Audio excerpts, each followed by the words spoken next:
We're less than 2 weeks away from Erie Gives, a day-long effort to support hundreds of nonprofits in our area. And this massive effort, all organized by the Erie Community Foundation, which enters its 11th year hosting the drive. So joining me now to talk about Erie Gives and to tell you how you can help, Aaron Fessler of the Erie Community Foundation. And Aaron, let's start here. We see families struggling every single day. Just how great is the need in our community right now? Well, the economy has been harder this year than ever, but we've found that the Erie community always seems to step up. During the past 2 COVID years, Erie Gives did better than ever. So we find that our community is special, and then we all kind of look out for each other. And this is one opportunity. It's a platform for the nonprofits to share their stories and why they're important to our community. And we've already got some early evidence that it could be a really good year. In layman's terms, so that viewers can understand this because they don't live in the world of finance, explain the donor match pool, just how big it is and what it means for their donations. Sure. So thanks to our corporate sponsors and our board of trustees, the prorated match pool is $470,000 this year, which is record-breaking. And what that means, if you were to give a gift of, let's say, $100, we take that $470,000 and we spread it across all the nonprofits. So last year, your nonprofit would have received $106 if you gave by check and about $103 if you gave by credit card. So Erie Gives is really a collective, community-spirited day, and your $25, my $25, all adds up for one common good.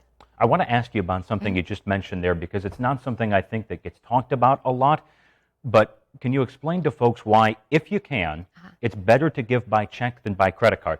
Any donation is good, That's right. But would you explain why, if you can give by check, do it? Sure. So there's 4 ways to give on Erie Gives. One is to give online at eriegives.org. That would be using a credit card, and there are credit card fees. I mean, you could up your gift a little bit to cover those fees, but the fees average around 2.5% to a little over 3%. You can give by check. All you do is download the check form on the Erie Gives website, and you just mail it into the Erie Community Foundation, or you can drop it off. You can also give by your IRA's required minimum distribution. If you want to do something like that, you would call our offices or talk to your professional advisor on how to give a gift that way.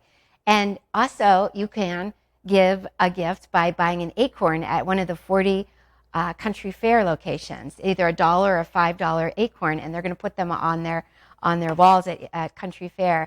They're going to be starting to sell those on August 1st. So that's a fun event that we do with the country fair partners, and we have a little pizza party that we're going to give to the store that sells the most acorns. So everyone can give on Erie Gives. That's incredible, and it says a lot about the businesses in our region. I want to touch on something there, because businesses have stepped up once again, not just the match pool this year. You've got the incentives. Very quickly explain what's happening there. Sure. So we have about 12 hours of giving, and every hour on the hour we will give a $500 random drawing grant to a nonprofit, and the nonprofit that raises the most number of donors by the end of the day will receive an extra $1,000. And these gifts came from smaller businesses that wanted to support Erie Gives. So there's another $6,500 on the table that the nonprofits could be eligible. And if you want to see who all these partners are of ours, you just go to eriegives.org and you can see the listing. Aaron, thanks so much. Erie Gives, August 9th.